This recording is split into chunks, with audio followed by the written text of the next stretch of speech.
Taste the Daily.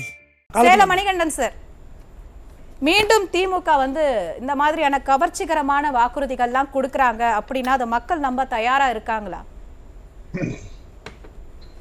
தமிழகத்தில் ஜனநாயகத்தின் குரலாக ஓங்கி ஒழித்துக் கொண்டிருக்கின்ற நியூஸே தொலைக்காட்சிக்கு என்னுடைய மாலை வணக்கமா. அங்க யாருமா ஒருத்தர் நம்ம ஜெர்மனியின் செந்தேன் வளர அந்த கண்ணாடி போட்டுட்டு ஒருத்தர் சுத்திட்டு இருக்காரு, அதே மாதிரி ஒருத்தர் கூலிங் கிளாஸ் போட்டு உட்காந்துட்டு இருக்காரு. ஆனா நம்ம தமிழ் வேந்தனா பாருங்க கரெக்டா இருக்குது. அவரு கூலிங் கிளாஸ் போட்டு உட்காந்துருக்காரு. உங்களுக்கு ஓ அவருக்கும் அப்படித்தானா?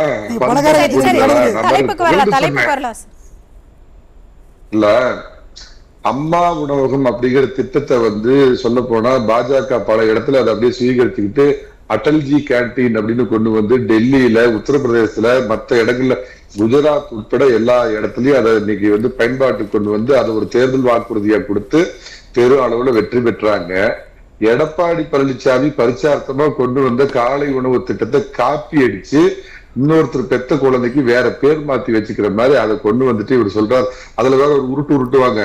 பல ஐரோப்பிய நாடுகள்லாம் அந்த திட்டத்தை நான் கேட்ட ஒரு இதுல எந்த ஐரோப்பிய நாடுல உங்களை காப்பி அடிச்சிருக்காங்க இதுல அதுல இன்னொன்னு தான் சமீபத்தில் ஆப்பிரிக்காவில இருந்து முதலமைச்சரை பாராட்டினாங்க. உங்களுக்கு தெரியலையா? ஆப்பிரிக்காவில இருந்து அடுத்த நாள் ஒருத்தர் போட்டு உடைச்சாரு, $100 கட்டினீங்கன்னா உங்களுக்கு ஆப்பிரிக்காவில எங்க இருந்ததுனால டான்ஸ் ஆடி பாட்டு பாடி காட்டுவாங்க அப்படிங்கிற மாதிரி. இது இவங்க சொல்ற ஒரு காலகாலமான ஃபேமஸ் டைலாகுமா, கூலி கேட்ட அத்தான் குண்டடி பெற்று செத்தான் அப்படின்பாங்க. அந்த மாதிரி அந்த தூய்மை பணியாளர்கள் கும்பி எரியுது, குடல் காயுது, எங்களுக்கு ஏதாவது நீதி சொல்லுங்க ஏசமான்னு உட்கார்ந்துட்டு இருக்கிறப்ப போய் கூலி படம் உட்கார்ந்து பார்த்துட்டு ட்விட் போட்டுட்டு ஆக படம் அருமையா இருக்குது, சிறப்பா இருக்குது அப்படின்னு சாத்தான்கள் ஆட்சி செய்தால் பிணம் தின்னும் சாத்திரங்கள் அப்படின்னு சொல்லுவாங்களே. அவருக்கு ஏதாவது அதான் பான் வித் சில்வர் ஸ்பூன் இல்லைங்க, பான் வித் டைமண்ட் ஸ்பூன். இந்த பேரை சொன்னாலே அதிர்து இல்லை அப்படின்னு ஒரு படத்துல சொல்லுவாங்களே, அந்த மாதிரி முத்துவேல், கருணாநிதி, ஸ்டாலின் அப்படின்னு அந்த பேரை கேட்டாலே வெறுப்பு வருது பாத்தீங்களா? அந்த மாதிரி ஒரு திராவிட மாடல் ஆட்சியை கொடுத்துக்கிட்டு ஒரு வருஷத்துக்கு ஒரு தடவை கோட்டு, சூட்டு, பூட்ஸ் எல்லாம் போட்டுக்கிட்டு போய் ஏதோ மாடலுக்கு விளம்பரம் கொடுக்குற மாதிரி போய் போட்டோ எடுக்கிறது. அங்க இங்க இல்லாத புறாவா? தமிழ்நாட்டுல இருக்கிற புறா இவருக்கு பிடிக்காதா?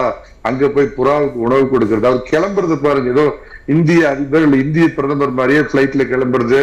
அதே மாதிரி அவருடைய தமிழ்நாடு ஒரு தனி நாடுன்னு தான் நினைச்சுட்டாரா என்னமோ தெரியல. அப்படியே கிளம்பி போறது. ஒரு பிரதமரை காப்பி அடிக்கிறாரு. அது இந்தியாவில இருக்கிற 29 மாநிலங்கள்ல ஒரு மாநிலத்தின் முதலமைச்சருங்கிற தன்னிலை கூட மறந்து போய் அவர் ஏதோ பிரதமர் இல்ல அதிபருங்கிற ரேஞ்சில இந்த மாதிரி படம் காட்டுறது. ஒன்னே எதிர்கட்சி தலைவர் நேத்து கூட கேட்டார், 7 முறை நீங்க வெளிநாட்டுக்கு போயிட்டு வந்தீங்களா? போறதோ அங்க போய் இந்த மாதிரியான போட்டோ எடுக்கிறது எல்லாமே நம்ம தவறுன்னு சொல்ல முடியாது இல்லையா? அங்க போய் எந்த நோக்கத்துக்காக போனாங்களோ அதை நிறைவேற்றினாங்களா இல்லையா அப்படின்றதானே நம்ம பேசணும், விமர்சனம் பண்ணணும். சிலுவம்பாளையம் சாதாரண கோமணம் கட்டின விவசாயி அமெரிக்காவுக்கு போனாரு.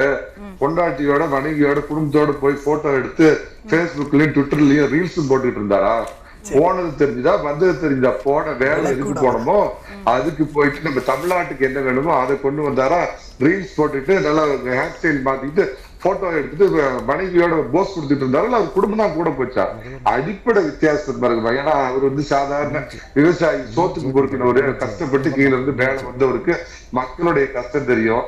நாங்க கேட்ட எதிர்கட்சி தலைவர் இப்ப 4 நாளைக்கு முன்னாடி கூட கேட்டாரு, 6 முறை போயிருக்கிறீங்களா, வெளிநாட்டுக்கு போயிருக்கிறீங்களா, எவ்வளவு நிதி பெற்று வந்தீர்கள் அப்படின்னு சொல்லி வெள்ளை அறிக்கை கொடுங்க அப்படின்னா, வெள்ளையா இருக்கிற முடிக்கு வேணா நாங்க டை அடிச்சுக்குவோம் ஒழிய வெள்ளை அறிக்கை நாங்க கொடுக்க மாட்டேங்கிறாங்களா? நான் என்ன கேக்குறேன்னா, நம்ம இங்க உட்கார்ந்து இருக்கிற மு க ஸ்டாலின் நிறைய இருக்கிற நம்ம தமிழ்வேந்தன்ட்ட கேக்குறேன், நீங்க ஒரு வெள்ளை அறிக்கை கொடுங்க, வெள்ளை அறிக்கை கொடுங்க. 7 முறை பாருங்க போயிட்டு வந்தாரு. ஏமா அந்த காவி போட்டுட்டு மேலையும் கீழே காவி வேட்டி கட்டிட்டு ஒருத்தர் இருப்பாரு, உத்தரப்பிரதேசத்துல யோகின்னு உட்கார்ந்த இடத்துல இருந்து 1 லட்சம் கோடி இன்வெஸ்ட்மெண்ட் வாங்கியிருக்காருமா. அந்த ஊபி மாப்பி அவங்க இன்னைக்கு ஊருப்பட்ட FDI ஃபாரின் டைரக்ட் இன்வெஸ்ட்மெண்ட் வாங்கியிருக்கிறாங்க. நம்ம கர்நாடகா பாத்தீங்கன்னா இந்தியாவிலேயே 2வது இடத்துல இருக்குது. இத்திலூன் இருக்கிற கேரளா முதலமைச்சர் பினராயி விஜயன் உட்காந்துட்டு வாங்குறாரு. இவர் டூர் போறதுக்கும் குடும்பத்தோட கேளிக்கையா கொண்டாடுறதுக்கும் 50வது ஆண்டு விழாவை கொண்டாடுறதுக்கும் டூர் போயிட்டு மக்களை ஏமாத்திக்கிட்டு அதுல பாருங்க ஈவேரா அவர்கள் எல்லாராலையும் ஏற்றுக்கொள்ளக்கூடிய தலைவர் தான். ஆக்ஸ்போர்ட்ல போய் $150 ஒரு ரூமை வாடகைக்கு எடுத்து அதை ஒரு போட்டோ மாட்டி இந்த மாதிரி ஒரு பொய்யான போலி விளம்பரத்தை யாராவது விரும்புவாங்களா? இல்ல அந்த ஈவேராவை ஃபாலோ பண்றவங்க தான் அதை விரும்புவாங்களா? அங்க போய் ஒரு விளம்பரம், எல்லாத்துலயும் விளம்பரம். இன்னும் ஒண்ணு சொல்லுவாங்கம்மா, அவங்க திமுக அரசு சொன்னதையும் செய்யும், சொல்லாததையும் செய்யும் அப்படின்னு இருக்கிறாங்க. அதுல நான் ஏத்துக்கிறேன். சொல்லாத விஷயங்கள் 525க்கு மேற்பட்ட வாக்குறுதிகளை அவங்க நிறைவேற்றிருக்கிறாங்கிறது ஆனஸ்டோட நான் ஒத்துக்கிறேன். அதுல வந்து நான் எதுவுமே மாத்தி சொல்லல.